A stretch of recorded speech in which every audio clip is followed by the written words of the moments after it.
नमस्कार, स्वागत है आपका इंडिया न्यूज में। मैं हूं आपके साथ अतुल प्रताप सिंह। जी हां, कोरोना के बीच में ही फंगस का असर। देश में लगातार कम हो रहे हैं कोरोना के केस। 24 घंटे की अगर बात करें तो लगभग 2,22,315 केस सामने आए। कोरोना से 24 घंटे में 4,454 रिकॉर्ड मौत भी हुई है। पिछले 13 दिन की अगर बात करें तो देश में 53,000 लोगों की जान जा चुकी है।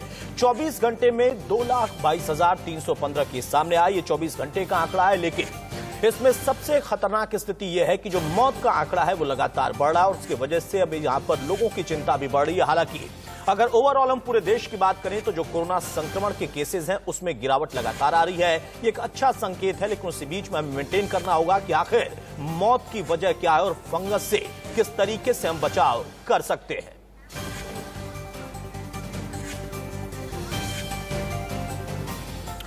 तो ब्लैक फंगस के बाद अब व्हाइट फंगस का अटैक जारी है। दिल्ली एनसीआर में ब्लैक फंगस के मामले लगातार बढ़ रहे हैं। दिल्ली के साथ ही गुरुग्राम भी ब्लैक फंगस से ज्यादा प्रभावित है। दिल्ली के एलएनजेपी और जीटीबी अस्पताल में एक दिन में ब्लैक फंगस के 36 और मामले सामने आए हैं। नोएडा में 23 मई को ब्लैक फंगस के 9 और व्हाइट फंगस का एक मरीज सामने आया। एक दिन में 10 केस मिलने के बाद जिला स्वास्थ्य विभाग में हड़कंप मचा है। ब्लैक फंगस महिलाओं के मुकाबले 3 गुना ज्यादा पुरुषों को अपना शिकार बना रहा है। यह भी अपने आप में एक पहलू है। अब तक मिले 31 में से 9 महिला पेशेंट्स और अब तक जिले में ब्लैक फंगस से 5 लोगों की जान जा चुकी है। गाजियाबाद में व्हाइट फंगस के 7 मामले सामने आए। हरियाणा में ब्लैक फंगस के 421 केस हो चुके हैं, जिसमें से ज्यादातर 149 मरीज गुरुग्राम से ही सामने आए। फरीदाबाद में भी ब्लैक फंगस के मामलों की संख्या लगातार बढ़ रही है। अब तक फंगस के 37 मामलों की यहां पर पुष्टि हो चुकी है। तो जिस तरीके से लगातार अब ब्लैक फंगस और व्हाइट फंगस की वजह से मामले सामने आ रहे हैं, वो भी चिंता बढ़ा रहे हैं। और जैसा हमने खास पहलू बताया कि जो महिलाएं हैं उनकी तुलना में पुरुषों को ये ज्यादा शिकार बना रहे हैं। तो देश में ब्लैक फंगस के मामले अब लगातार बढ़ रहे हैं। अस्पतालों ने इससे निपटने के लिए तैयारियां तेज कर दी हैं, शुरू कर दी हैं। ब्लैक फंगस के मरीजों के लिए अस्पताल में किन चीजों की ज्यादा जरूरत पड़ती है, इंडिया न्यूज अस्पताल के अंदर इसकी पड़ताल करने पहुंचा। आईसीयू से देखिए राहुल गौतम की ये एक्सक्लूसिव रिपोर्ट। फंगस का कहर बढ़ता जा रहा है। तकरीबन 9,000 मामले देश भर में सामने आ चुके हैं। एक्सपर्ट्स का मानना है कि क्योंकि जो ऑक्सीजन मास्क हैं उनको लेकर कहीं ना कहीं हाइजीन नहीं बरती गई, जिसकी वजह से फंगल इन्फेक्शन के ज्यादा केसेस भारत में देखने के लिए मिल रहे हैं। मेरे साथ हैं doctor Rishabh. Doctor Rishabh senior doctor हैं फोर्टिस अस्पताल में और फिलहाल कोविड वार्ड के इंचार्ज भी हैं। डॉक्टर साहब, बहुत सारे लोग अभी भी घर पर ऑक्सीजन सपोर्ट पर हैं। ये बात निकल कर आ रही है कि क्योंकि मास्कों का ध्यान नहीं रखा जा रहा है, उनको स्टेराइल नहीं किया जा रहा है, साफ नहीं रखा जा रहा है, जिसकी वजह से फंगस इन्फेक्शन बढ़ रहा है। आप हमको जरा बता पाएं कि एक तो इसके क्या कारण होते हैं, कि कैसे ये डेवलप होता है फंगस, और इससे कैसे हम बच सकते हैं। देखिए, ब्लैक फंगस, जिसको हम अपनी मेडिकल टर्म में म्यूकरमाइकोसिस बोलते हैं, ये एक स्पोर्स के थ्रू फैलता है। बेसिकली जब हम अपने स्पोर्स को अंदर लेते हैं, इनहेल करते हैं, तो ये ब्लैक फंगस फैलता है। ये जनरली सब पेशेंट्स में नहीं होता है। एक तो इसका हवा ज़्यादा बना हुआ है। सब मरीजों में ब्लैक फंगस नहीं होता है जो कोविड के होते हैं। कुछ ही प्रतिशत मरीजों में ये पाया जाता है, जिसके मेजर कारण है कि हम स्टेरॉइड बहुत ज़्यादा यूज़ कर रहे हैं। दूसरा जो मेजर कारण है वो ये है कि हम पेशेंट्स बहुत सारे डायबिटिक हैं। India is a diabetic capital of the world. So क्योंकि अनकंट्रोल्ड डायबिटिक है तो इन पेशेंट्स में ज़्यादा म्यूकर हो रहा है। तीसरा कारण जो देखा जा रहा है वो ये है कि हम जो इक्विपमेंट्स हैं उनको स्टेराइल तरीके से नहीं यूज़ कर रहे हैं, जिसमें मेजर जो आता है, जो लोग होम ऑक्सीजन पे हैं, कॉन्सेंट्रेटर्स पे हैं, ऑक्सीजन थेरेपी पे हैं, उनको ऑक्सीजन को कैसे यूज़ करना है, ह्यूमिडिफिकेशन तो जो ह्यूमिडिफायर्स यूज़ कर रहे हैं उनको कैसे साफ करना है, उस बारे में जानकारी नहीं है। आप दिखा पाएं कि ये क्या क्या चीज़ें हैं, और क्योंकि काफ़ी लोग अभी भी घर पर अपने सपोर्ट पर हैं, इनको कैसे हैंडल करें ताकि ये जो फंगल इन्फेक्शन है ये डेवलप ना हो। देखिए, ये मेरे पास जो अभी मैंने इक्विपमेंट्स इकट्ठे किए हैं, हालांकि ये हॉस्पिटल के हैं, इसमें ये ह्यूमिडिफायर है। इसमें हम स्टेराइल वाटर डालते हैं। बहुत सारे लोग ये गलती कर रहे हैं कि इसमें जो टैप वाटर है वो यूज़ कर रहे हैं, वो नहीं करना चाहिए। ये स्टेराइल वाटर की बॉटल आती है, इसी को यूज़ करना चाहिए। ये स्टेराइल वाटर भी हर 24 घंटे में बदलना चाहिए, और स्टेराइल वाटर का मैक्सिमम और मिनिमम लेवल होता है, उसके बीच में रहना चाहिए। ठीक है, सबसे पहले तो ये सही, सबसे बड़ी प्रिकॉशन है। दूसरा, जो ये ह्यूमिडिफायर है इसको हमें साफ रखना चाहिए। गंदे ह्यूमिडिफायर्स की वजह से भी ये ऑक्सीजन, ये जो म्यूकर है ये फैल रहा है। ठीक है, तो इसको साफ करने की क्या विधि है? साफ करने के लिए आपको इसको सबसे पहले सोपी वाटर बनाना है, हल्का सा या सोप माइल्ड डिटर्जेंट डाल के या सोपी वाटर डाल के इसको खोल के उसके अंदर इमर्स कर देना है। सोपी वाटर के इमर्स करने के बाद इसको आपको 10 मिनट तक उसमें रखना है। उसके बाद इसको निकाल के क्लीन वाटर से, वार्म क्लीन वाटर से धोना है। अगर आपके पास घर पे सिरका है जिसको हम विनेगर बोलते हैं, तो उसमें भी आप 1-2 मिनट इसको इमर्स कर सकते हैं। उसके बाद इसको ड्राई होने देना है। ड्राई होने के बाद इसको इसमें स्टेराइल वाटर भर के और इसमें इसको बंद करके फिर यूज़ करना है। ठीक है। जो दूसरा रीज़न है वो ये कि सिर्फ हमें ह्यूमिडिफायर का ही ध्यान नहीं रखना है। ह्यूमिडिफायर के अलावा हमें ऑक्सीजन मास्क और जो नेज़ल कैनुला है, जिन लोगों को कम ऑक्सीजन की ज़रूरत होती है उनके लिए नेज़ल कैनुला सफिशिएंट होता है, उसको यूज़ करना है। नेज़ल कैनुला को और इसको ऑक्सीजन जो मास्क है इसको भी हमें साफ़ रखना है। जब भी आपको ये सॉइल लगे और साफ़ नहीं हो रहा तो इसको चेंज करना है और एक दूसरे का मास्क यूज़ नहीं करना है। एक मरीज को एक ही मास्क एक ही मरीज को यूज़ होगा और वो भी हर हफ्ते चेंज करना चाहिए या फिर जब भी सॉइल हो। कई बारी डॉक्टर साहब ये भी देखा गया कि जैसे कि कोई मरीज है, उसने आज ऑक्सीजन मास्क को इस्तेमाल किया, उसके बाद उसको जरूरत नहीं लगी तो 3-4 दिन वो बाहर रखा रहा, उसके बाद उसको फिर जरूरत पड़ी, उसने उसको फिर यूज किया। इसको स्टोर कैसे किया जाए, इसको कहाँ संभाल के रखा जाए ताकि इसमें जो इन्फेक्शन है वो डेवलप ना हो? देखिए, सबसे पहले तो इसको हमेशा साफ रखना चाहिए। उसके बाद इसको हमेशा हम यहाँ हॉस्पिटल में तो स्टेराइल कपड़े में ढक के बंद करके रखते हैं। प्रेफरेबली मैं यही कहूँगा कि अगर आपने 4-5 दिन तक मास्क यूज़ नहीं किया है और ये साफ़ अच्छे से नहीं हो रहा है, डिस्पाइट कि उसको सोपी वाटर में और वार्म वाटर में क्लीन करने के बाद भी, तो आप नया यूज़ करें। आजकल अब ये इतना वो नहीं है कि नहीं मिल रहे हैं। पहले पिछले महीने काफ़ी किल्लत थी, नहीं मिल रहे थे, अभी ये मिलने लगे हैं क्योंकि रिक्वायरमेंट कम हो गई है, इसलिए मिल रहे हैं। तो इसको नया यूज़ करना चाहिए। अगर नहीं नया मिल पा रहा है तो भी इसको अच्छे से ढक के रखना चाहिए और यूज़ करने से पहले इसको सोप एंड वाटर से धो के और फिर वार्म वाटर से धो के यूज़ करना चाहिए। एक सवाल और, कई लोग जो हैं वो मास्क को एक दूसरे का बोरो कर रहे हैं, और जो ये सिलेंडर्स हैं, काफ़ी लोगों के घर में ये सिलेंडर्स रखे हुए हैं, इन लोगों को इसको कैसे हैंडल करना है, एक बार थोड़ा सा आप बता पाएँ तो। घर पे देखिए, घर पे ये सिलेंडर यूज़ करने के लिए आपको सबसे पहले तो पता होना चाहिए कि सिलेंडर की कैपेसिटी कितनी है और पेशेंट की ऑक्सीजन रिक्वायरमेंट कितनी है। मैं सजेस्ट ये करूंगा कि ऑक्सीजन सिलेंडर की जगह आप ऑक्सीजन कॉन्सेंट्रेटर्स यूज़ करिए, क्योंकि वो लंबे टाइम तक चलते हैं। ऑक्सीजन सिलेंडर्स की कैपेसिटी खत्म होने के बाद वो बंद हो जाते हैं, उसको चेंज करना पड़ता है। फिर भी अगर आपको ऑक्सीजन सिलेंडर यूज़ करना है और कोई चारा नहीं बच रहा है तो इसमें ये 2 नॉब्स होती हैं। इसमें ये फ्लो मीटर कनेक्टेड होता है और इसमें 2 नॉब्स होती हैं। ये वाली नॉब खोलने से ऑक्सीजन का फ्लो यहाँ तक आ जाता है, जो कि फ्लो मीटर तक जाता है। फिर भी आपकी उस पाइप में ऑक्सीजन नहीं आएगी। इस पाइप में ऑक्सीजन आने के लिए आपको ये वाली नॉब ओपन करनी है और इसमें लीटर सेट करना है। इसमें एक इंडिकेटर बना होगा, आप इस पर फोकस करेंगे तो ये जो इंडिकेटर है इसके टॉप से आपको रीडिंग चेक करनी है। जितना ये इंडिकेटर का टॉप इंडिकेट करता है उतना ऑक्सीजन। इसको भी हैंडल करते हुए ग्लव्स पहन कर ध्यान रखें। हाँ, बिल्कुल, आपको हमेशा स्टेराइल तरीके से हैंडल करना है और आप कोशिश करिए कि पेशेंट के पास कम से कम लोग जाएं और कम से कम टाइम के लिए जाएं। हमेशा अपना हैंड सैनिटाइजर यूज़ करने के बाद मतलब इस सिलेंडर को यूज़ करने से पहले और बाद हैंड सैनिटाइजर को यूज़ करिए। हैंड सैनिटाइजर से चारों तरफ से हाथ साफ करिए, जैसे आपको 1 साल से सिखाया जा रहा है कि आपको हाथ कैसे साफ करने हैं। ठीक है। अगर आपने ग्लव्स पहने हैं तो भी आपको क्लीन करना है। ऐसा नहीं है कि ग्लव्स पहन लिए हैं तो साफ है, क्योंकि ग्लव्स भी गंदे हो सकते हैं।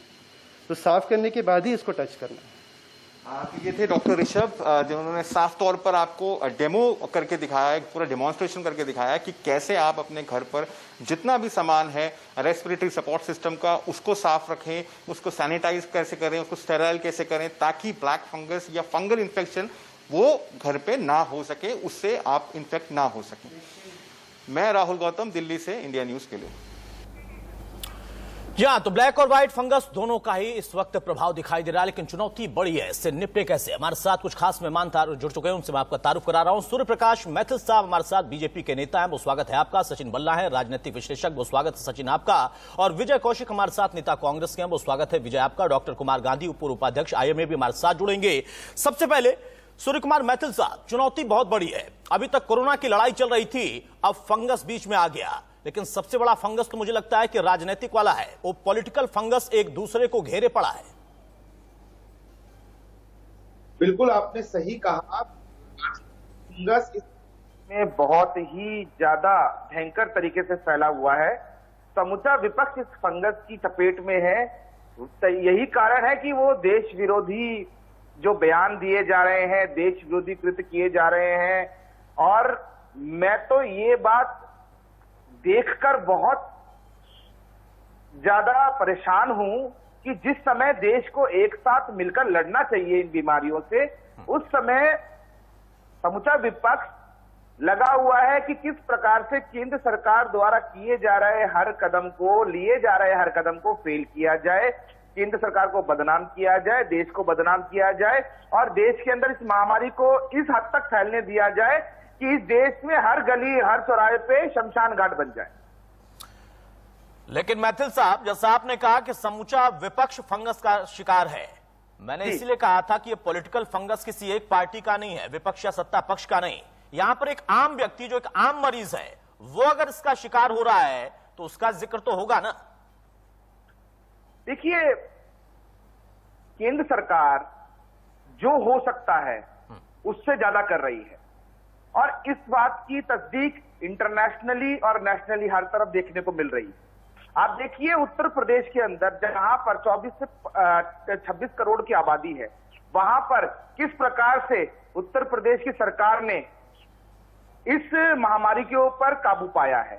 आप देखिए कि महाराष्ट्र के अंदर मुंबई में जब हालात बहुत बद से बदतर हुए थे, उस समय में किस प्रकार से केंद्र की सरकार ने वहां पर जो बीएमसी कमिश्नर है, उन्होंने खुद बताया कि किस प्रकार से केंद्र की सरकार ने उनको सहयोग किया। आप देखिए, दिल्ली का जो विषय था, दिल्ली के अंदर जो सरकार है वो गूंगी और बहरी है, विज्ञापनबाज सरकार है, उनको केवल विज्ञापन देना आता है। इसकी तस्दीक आरटीआई भी करती है कि जिन्होंने एक साल के अंदर कोई भी कोरोना के प्रति तैयारी नहीं की थी, एक वेंटिलेटर नहीं खरीदा, एक ऑक्सीजन। ठीक है मैथिल साहब, देखिए ये आरोप प्रत्यारोप चलता रहेगा। दिल्ली का आप जिक्र कर रहे हैं, लेकिन बहुत सारे लोग आपका जिक्र कर रहे हैं। मैं चाहूंगा कौशिक साहब इसका आप जवाब दें। विजय कौशिक, आप जवाब देंगे।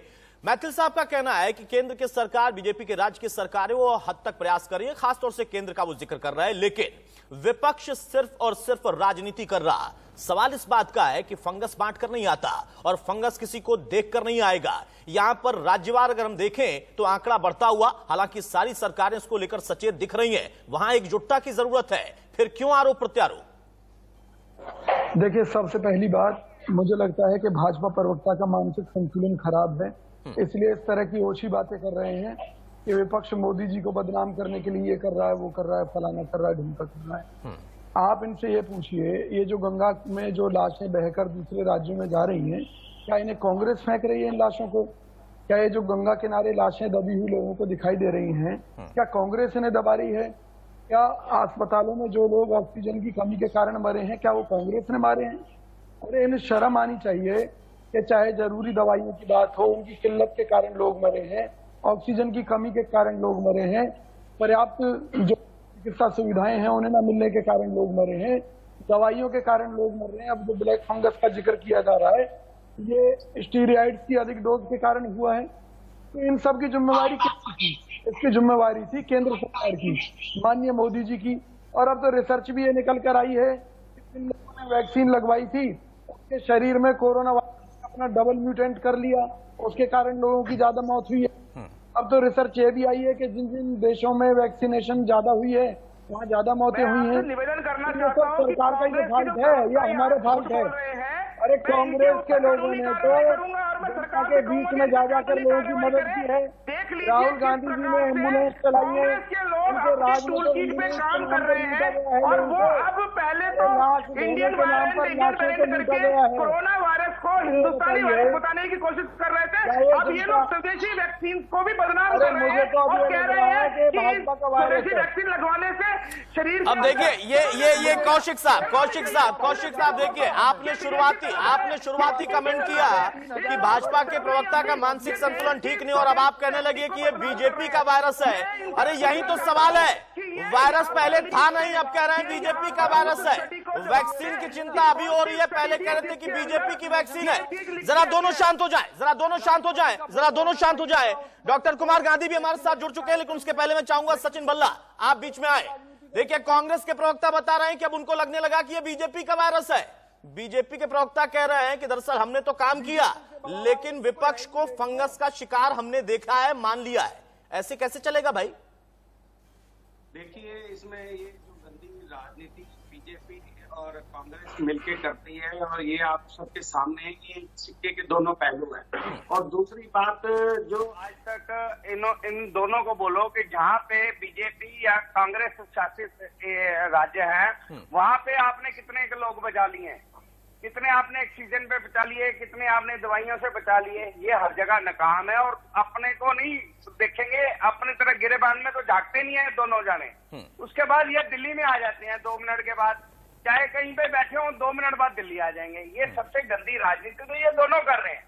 दूसरी बात, हमें इस टाइम मिलकर चलना चाहिए, इसमें अवेयरनेस लानी चाहिए, इसमें हमने जागरूक करना है लोगों को। और लड़ाई हमारी पूरी जिंदगी तू मैं की लड़ाई चलती रहेगी, जब हम खुद जिंदा रहेंगे और हमारे दोस्त जिंदा रहेंगे। सवाल तो इसी बात का है ना सर, सवाल इसी बात का है कि कौशिक साहब को याद आ रहा है कि बीजेपी का वायरस है, और बीजेपी कह रही है कि दरअसल हमने तो काम किया, उनको याद नहीं आया। मुझे तो समझ में नहीं आता। अभी कौशिक साहब कह रहे थे कि असल में केंद्र की जिम्मेदारी है, तो प्रदेश में फिर वैक्सीन पर फोटो उनके मुख्यमंत्री की क्यों लग रही है भाई? वैक्सीन पर मुख्यमंत्री की फोटो लगाएंगे, प्रधानमंत्री के फोटो को लेकर अलग चर्चा होगी, यही बंटवारा है। दोनों जिम्मेदारी से हटे हैं, और ये वाकई सच्चाई है कि सबने झटका खाया यहां पर, वो चाहे केंद्र हो प्रदेश हो। हमारी तैयारी में कमी थी, हमें स्वीकार करना चाहिए। भारत एक ऐसा देश है जो कि स्वास्थ्य के हिसाब से बहुत पीछे है। अमेरिका झटका बहुत पहले खा चुका है, इसको मानने में क्या बुराई है भाई? लाशें आज दिख रही हैं, लाशें आगे भी दिखेंगी। बहरहाल हमारे साथ डॉक्टर कुमार गांधी हैं। डॉक्टर कुमार गांधी, राजनीति से इतर कोरोना की सेकेंड वेव, थर्ड वेव की इस वक्त उम्मीद की जा रही है, आशंका जाहिर की जा रही है कि आ सकती है, हम तैयार हो रहे हैं। लेकिन उस बीच में जो फंगस आ गया, वो भी काला और सफेद, ये जादू टोने जैसा हो गया, और उस जादू टोने में एक दूसरे पर आरोप लग रहा है। बचेंगे कैसे? देखिए, मैं सबसे पहले तो ये कहना चाहूंगा कि हमें कहीं पे भी इसमें राजनीति को नहीं घुसाना चाहिए। हमें प्रजा की जान को बचाने को लेके सबसे पहले सोचना चाहिए। चाहे वो प्रदेश सेंटर से शासित हो, चाहे स्टेट शासित हो, उन सबको अपनी तैयारी पूरी इस तरह से रखनी होगी कि अगर आगे इन चीजों को रोकना है तो प्रिवेंशन हम क्या क्या कर सकते हैं। जैसे अभी बता रहे थे कि किस तरह से ह्यूमिडिफायर को हमें क्लीन करना है, किस तरह से हमें ऑक्सीजन की पाइप वगैरह क्लीन रखनी है। अगर हम होम आइसोलेशन में हैं तो हमें स्टेरॉइड का इस्तेमाल कैसे करना है, अगर वो ले रहे हैं तो उससे हमें साइड इफेक्ट ना हो, इससे बचाव कैसे हो, ये देखना जरूरी है। अगर हमारे को कोई भी सिम्टम नजर आ रहे हैं तो हम जाके डॉक्टर से मिले, और डॉक्टर की राय और डॉक्टर की परामर्श से ही हम अपना इलाज कराएं, ना कि हम सेल्फ मेडिकेशन करें। ये चीजों को ज्यादा जरूरी है हमें फॉलो करना, ना कि इस वक्त आरोप प्रत्यारोप करना जरूरी है।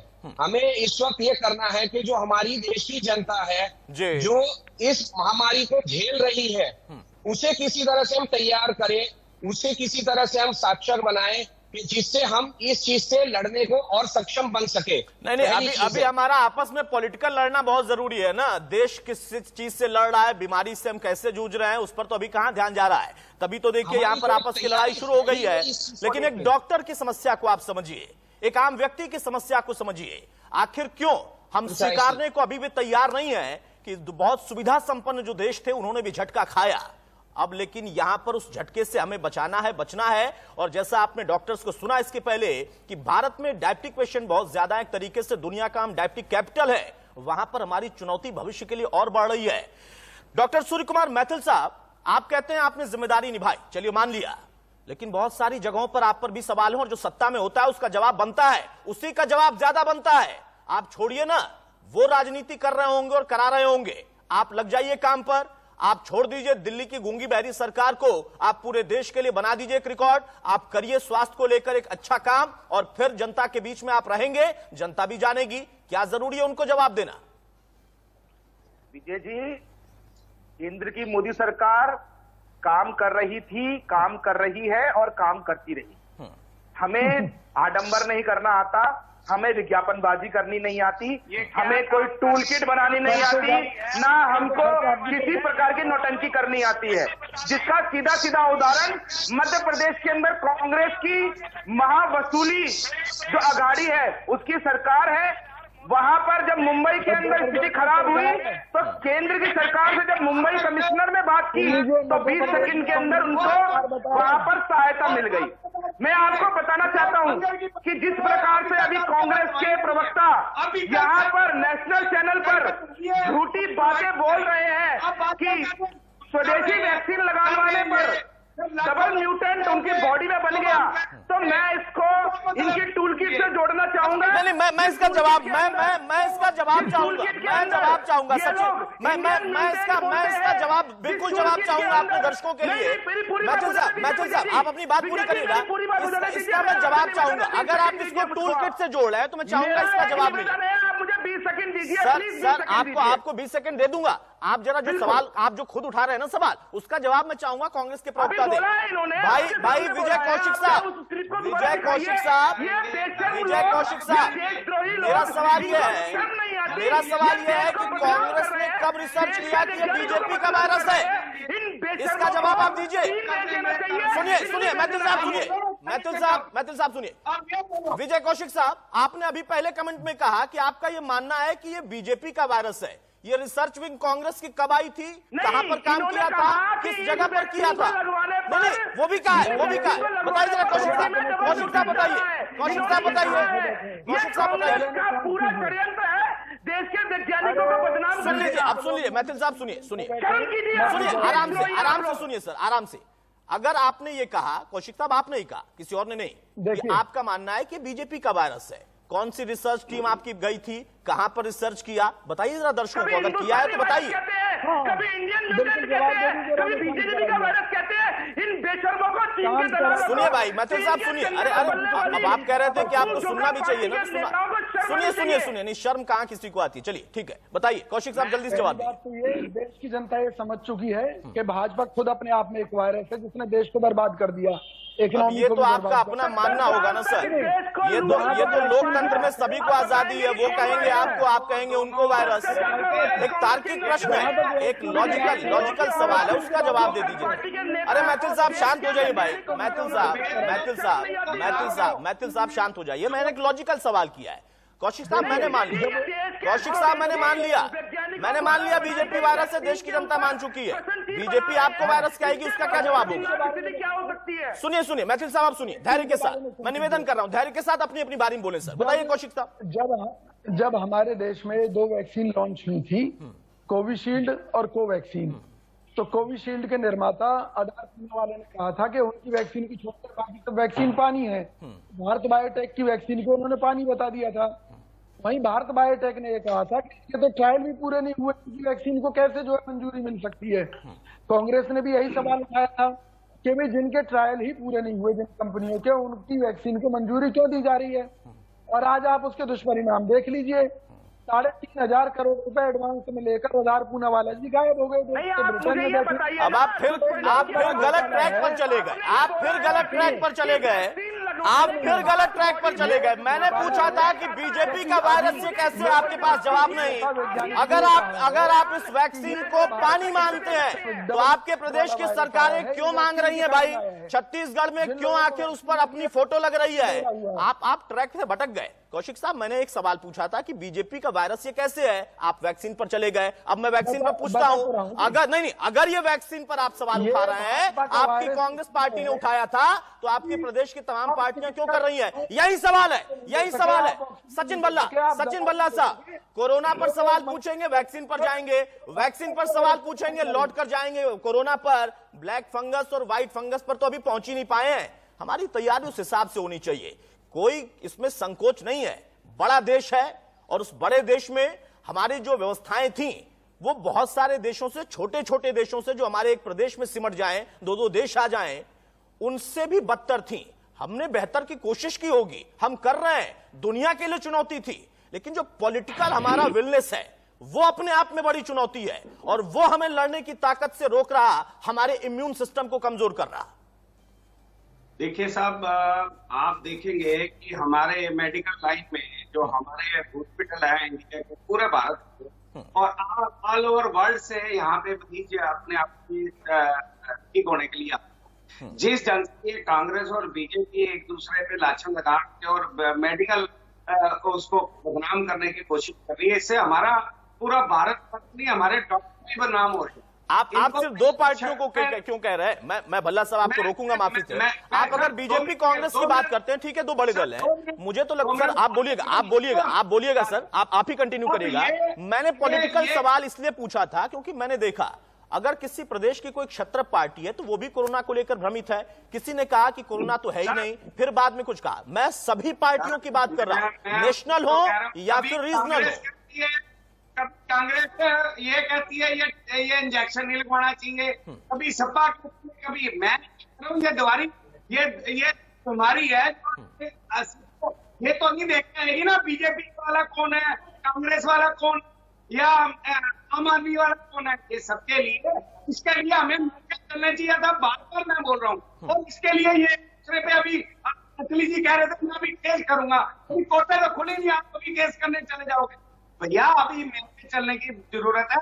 हमें डॉक्टर साहब ने बोला कि एकदम लड़ाई की जरूरत है। हमें अगर मिलकर चलने की जरूरत है तो भारत सरकार घोषणा करे कि जो ब्लैक फंगस के मरीज हैं, ये तेज बोल के सच्चे बन के अंदर से जो फेलियर सरकारें हैं, चाहे वो कांग्रेस की है चाहे वो बीजेपी की है, इनको शर्म आनी चाहिए दोनों को मिलकर। फ्री इलाज होना चाहिए। सोनिया देखिए अब फ्री पे आ गए। अरे कौशिक साहब अब फ्री पे आ गए। अभी आप कह रहे थे पानी वाली वैक्सीन, ब्लैक फंगस का फ्री में उपचार होना चाहिए। मैं तो कह रहा हूं पूरे देश में होना चाहिए। मैं चाहता हूं कि डॉक्टर गांधी को मैं इसमें डॉक्टर गांधी से मैं सवाल लूं। अगर एक पॉलिटिकल प्रवक्ता का ये सुझाव है ना, मैं सम्मान करता हूं सुझाव का कि इस बीमारी में अगर होल्ड एक तरीके से लिया जाए और एक फैसला किया जाए तो उसमें कोई बुराई नहीं है। कौशिक साहब ने कोई बुराई की बात नहीं कही है। डॉक्टर कुमार गांधी, जो ब्लैक फंगस और व्हाइट फंगस की इस वक्त स्थिति है और जिस तरीके से केसेस बढ़ते चले जा रहे हैं, कोरोना से हमें अभी लड़ना है और लंबी लड़ाई चलनी है। हो सकता है कि साल 2 साल 3 साल की लड़ाई हो जाए, अभी नहीं पता है कि कितनी लंबी लड़ाई है,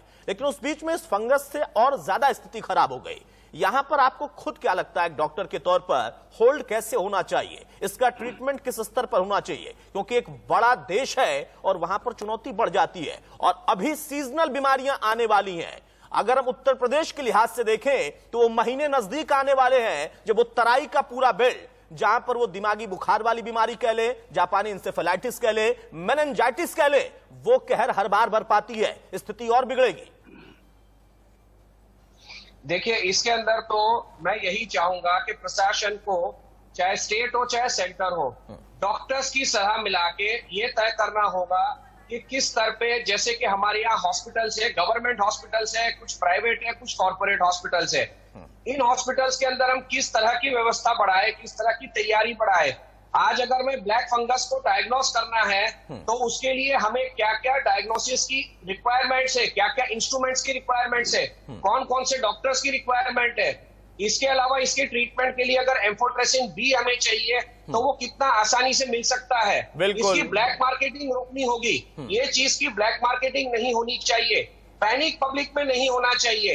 इसके वार्ड अलग से बना के सब लोगों को इंक्लूडिंग द पैरामेडिकल स्टाफ जो कि नर्सिंग स्टाफ वगैरह है, उनको ट्रेनिंग देनी होगी कि इसके स्टेजेस के बारे में समझे। स्टेज 1, 2, 3 है, स्टेज 3 लंग्स पे पहुंच के घातक बन सकता है। ये नॉन कम्युनिकेबल डिसीज है, यानी एक से दूसरे को नहीं फैलेगा। इन चीजों के बारे में बात करना ज्यादा जरूरी है। और देखिए ये बहुत बड़ी बात आपने कही और कई राज्यों ने इसको लेकर अपने स्तर पर प्लानिंग की है। लेकिन यहाँ पर जो कौशिक साहब का सुझाव था, मुझे लगता है कि हाँ, राज्यों के साथ मिलकर केंद्र भी अगर इसको लेकर प्लानिंग करे तो कम से कम इस डिसीज से तो हम फैलाव, चूंकि ऐसा नहीं होता है कि एक व्यक्ति से किसी और को हो जाएगा, वहां पर उसको हम कंट्रोल कर सकते हो और समय रहते उसका उपचार हो। तो ये लाइलाज बीमारी नहीं है, जानलेवा जरूर है, लेकिन उपचार समय पर होता है तो फिर उसका सही परिणाम भी निकलता है। आप सभी मेहमान हमारे साथ बने रहिए, एक बहुत छोटा सा हम ब्रेक लेंगे, लेकिन उसके पहले तो बड़ी खबर आ रही है कि दिल्ली एनसीआर में भी अब लगातार ब्लैक फंगस के मामले बढ़ने लगे हैं। जीटीबी दिल्ली में अगर हम बात करें तो वहां देखिए 21 केस हैं, एलएनजेपी की बात करें तो वहां 15 केस हैं। एनसीआर की बात कर रहे थे हम, नोएडा में एक दिन में 10 मामले मिलने से हड़कंप मच गया। गाजियाबाद की बात करें तो व्हाइट फंगस के यहां पर 7 केस आ चुके हैं सामने। तो दिल्ली एनसीआर में भी अगर आप देखिए तो आंकड़ा धीरे धीरे बढ़ता हुआ और टोटल अगर हम देखें तो बहुत तेज गति से आंकड़ा बढ़ रहा है तमाम अलग अलग राज्यों में। हालांकि राज्य स्तर पर उसको लेकर मॉनिटरिंग के लिए कह दिया गया है, डॉक्टर्स को सचेत कर दिया गया है। तमाम डॉक्टर्स जो है अलग अलग अस्पतालों में इसको लेकर अपनी तरफ से अपनी ओपिनियन रख भी रहे। लेकिन अब सवाल यहां पर यह कि आखिर ये जो एक आंकड़ा बढ़ता तेजी से दिखाई दे रहा है, तो इससे बचाव का तरीका क्या है? क्या इसको लेकर एक कोर व्यवस्था होनी चाहिए?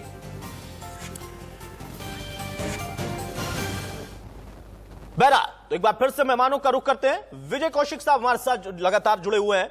कौशिक साहब, आपने एक बहुत अच्छा सुझाव दिया कि आप चाहते हैं, कांग्रेस चाहती है, कांग्रेस पार्टी के प्रवक्ता चाहते हैं कि हम केंद्र से क्यों ना इसको लेकर उम्मीद करें। ये बिल्कुल होनी चाहिए, एक पार्टी की होनी चाहिए, प्रवक्ता की होनी चाहिए, देश के नागरिक की होनी चाहिए। और क्या क्या आपके सुझाव हैं जो नहीं हो पा रहे हैं, या आपको लगता है कि वो सुझाव अगर माने तो उसका परिणाम निकलेगा?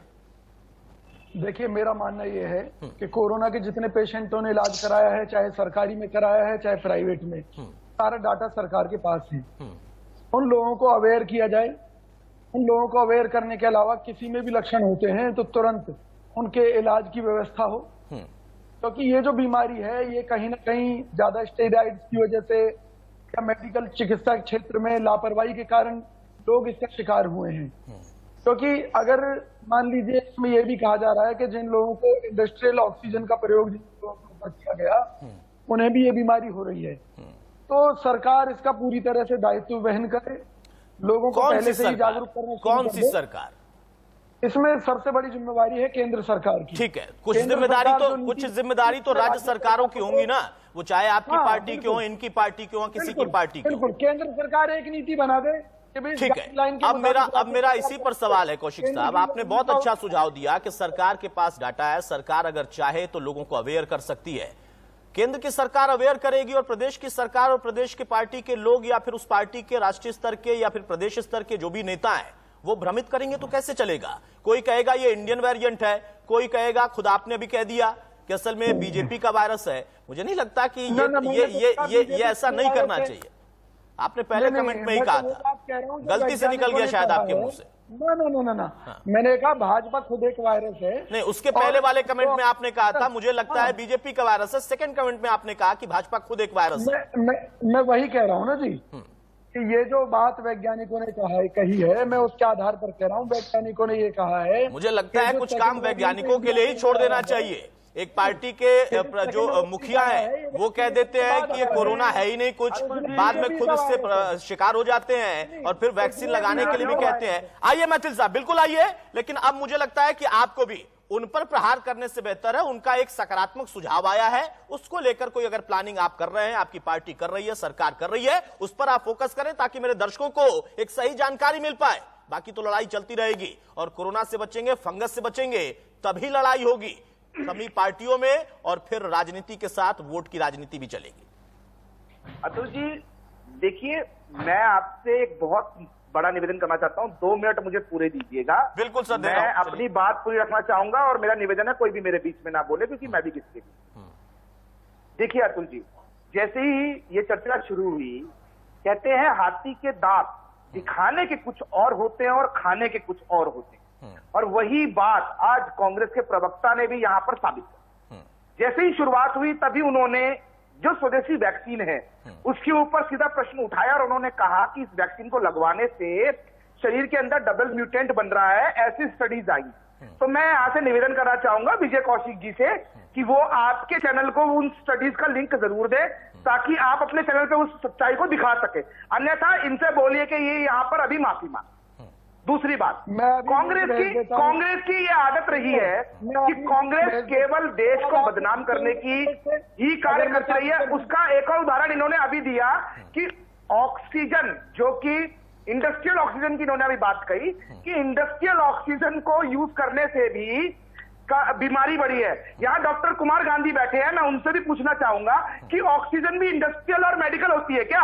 ये कांग्रेस के पप्पू पार्टी के नेता, ये नकली एजुकेटेड लोग, ये जोकर पार्टी के नेता, ये विदेशी डीएनए की औलादे, ये इस देश को सिर्फ नहीं देखिए, वहां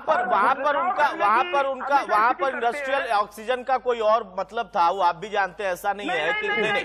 अब मेरा सवाल नहीं, अब मेरा सर, आपने बोला था बोलने के, आप बोलने के लिए नहीं, ठीक है, एक उनका अच्छा सुझाव भी तो था। अरे ठीक है, एक उनका अच्छा सुझाव भी तो था, एक कांग्रेस के प्रवक्ता का अच्छा सुझाव भी तो था ना सर, उस पर कमेंट करें सर, समय थोड़ा कम है ना। मैं चाह रहा हूं कि एक अच्छा सुझाव भी तो दिया था। इनको हॉस्पिटल में पैदा होने वाली ऑक्सीजन और इंडस्ट्रियल ऑक्सीजन का फर्क नहीं मालूम, पहली बात। दूसरी बात मैं ये कहना चाहता हूँ, मैं एक बात कह रहा हूँ, ये जो डॉक्टरों ने कहा है वो बात वैज्ञानिक साहब को आपने बुला लिया, ये कांग्रेस के पप्पू पार्टी के मैंने अरे भाई मैंने पार्टी के प्रवक्ताओं को बुलाया है। वैज्ञानिक हमारे साथ नहीं है, कोई डॉक्टर है हमारे साथ, उनको रहने दीजिए। अरे ये अब मैचिल साहब एक अच्छा सुझाव दिया था कौशिक साहब ने, उस पर जवाब दे दीजिए भाई। के ऊपर भी प्रश्न उठा रहे हैं कि ऑक्सीजन इंडस्ट्रियल होगी या मेडिकल होगी। अरे वो टेक्निकल तौर पर उठा रहे हैं ना, टेक्निकल तौर पर उठा रहे हैं, जिनका जिस ऑक्सीजन का इस्तेमाल होता है फैक्ट्रियों में उसका वो जिक्र कर रहे हैं। आप ऑक्सीजन को सिर्फ ऑक्सीजन देख रहे हैं। अब मैथिल साहब जल्दी से, समय थोड़ा कम है सर, उन्होंने एक अच्छा सुझाव दिया है, वो सुझाव तो सही है ना? कांग्रेस के सुझाव, हाँ। मैं कांग्रेस की मंशा बता रहा हूँ। कांग्रेस के राज्य वेंटिलेटर हम भेजते हैं, 60,000 वेंटिलेटर भेजे, वहां पर वेंटिलेटर पे प्रश्न उठाते हैं। कांग्रेस का मंशा, कांग्रेस के नेता अपनी जो क्षेत्रीय यूनिट्स उनको बोलते हैं कि हॉस्पिटल्स में बेड को रिजर्व कर लो, ऑक्सीजन को रिजर्व कर लो, दवाइयों को रिजर्व कर लो, ताकि अपनी राजनीति चमकाओ, और जब कोई सोशल मीडिया पे बोले तो उसको दो, अन्यथा लोग मरते रहे तो मरने दीजिए। ठीक है, यानी केंद्र अपना काम कर रही है, राज्य सरकारें अपना काम कर रही है। और देखिए इसमें कई ऐसे राज्य हैं जहां पर बीजेपी और कांग्रेस नहीं है, कोई और सत्ता में है, वहां पर भी कुछ अच्छे काम हुए हैं तो उसका जिक्र भी होता है। अब आप दोनों को रोक रहा हूं, सर, माफी चाहूंगा सर, समय नहीं है, आप दोनों को रोक रहा हूं। सचिन भल्ला साहब बहुत जल्दी से सर, एक मिनट में फाइनल कमेंट आपका। देखिए कुछ ना कुछ बातें जब होती रहती हैं तो एक परिणाम निकलता है, और यहां पर ये मानने को तैयार है लड़ाई लड़ते लड़ते कि नहीं होना अच्छा ही चाहिए, होगा कैसे? लेकिन देखिए सर, कई बातें खुल के नहीं आती पब्लिक के बीच में। जो सिलेंडर बोल रहे थे ऑक्सीजन के लिए, जब ऑक्सीजन सेंट्रल गवर्नमेंट ने रोक दी, कई राज्यों में रोकी, इसमें इन्होंने जो भी जैसा भी सौतेला व्यवहार किया वो इनको पता है। उसके बाद लोगों के जिनके अपने घर के बुजुर्ग या इस ऑक्सीजन के लिए मर रहे थे, उन्होंने किसी गैस एजेंसी वाले से सिलेंडर लिया, किसी ने बैलून सिलेंडर लिया, उसमें ही गैस के अपने पेशेंट को दिया। उनको ये कि इसके ऊपर भी हमारी आगे आ जाएगी। ये इनकी नौकरियों के कारण जो लोग मरे वो सेंट्रल गवर्नमेंट की तरह काम के लिए मरे। ये नहीं है कि ऑक्सीजन, इन्होंने ऑक्सीजन नहीं की। पहले आप बोले, आप मेरी बात सुनिए, गोवा में 15 से 20 टोटल उसमें ऑक्सीजन के लिए हमारे ये मान करेंगे, ये दूसरे राज्य करेंगे बात।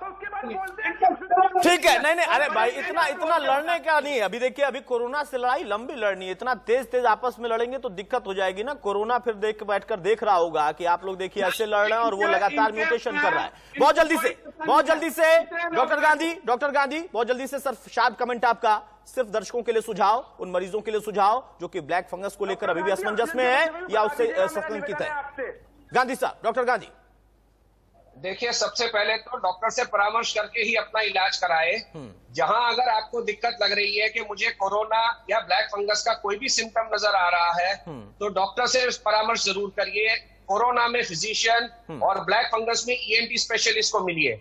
दूसरा, मेरा प्रशासन से जो भी जहां पे भी है स्थित है, चाहे स्टेट हो चाहे सेंटर हो, we are under prepared, we need to be better prepared to fight Covid as well fight black fungus. देखिए, प्रिपरेशन की कमी है और यह सच्चाई है, उसे सबको मानना होगा, चाहे केंद्र में बैठा हो, राज्य में बैठा हो, और सबको तालमेल के साथ आगे बढ़ना होगा। यही फेडरल स्ट्रक्चर भी है। बहुत शुक्रिया आप सभी का हमारे साथ जुड़ने के लिए, गांधी साहब आपका हमारे साथ जुड़ने के लिए, और तमाम मेहमान जो हमारे साथ जुड़े हुए थे। मौजूदा दौर में लड़ाई बड़ी है और काले सफेद के बीच में जब फंगस की लड़ाई आ जाए, वहां पर पॉलिटिकल लोगों का इस तरीके से लड़ना ठीक नहीं लगता। हाँ, कुछ बातें सच होती हैं, कुछ बातों को लेकर चर्चा होती है, लेकिन तैयारी सबको मिलकर करना होगा, क्योंकि फंगस बांट कर नहीं आएगा, जैसे कोरोना आया भी नहीं था।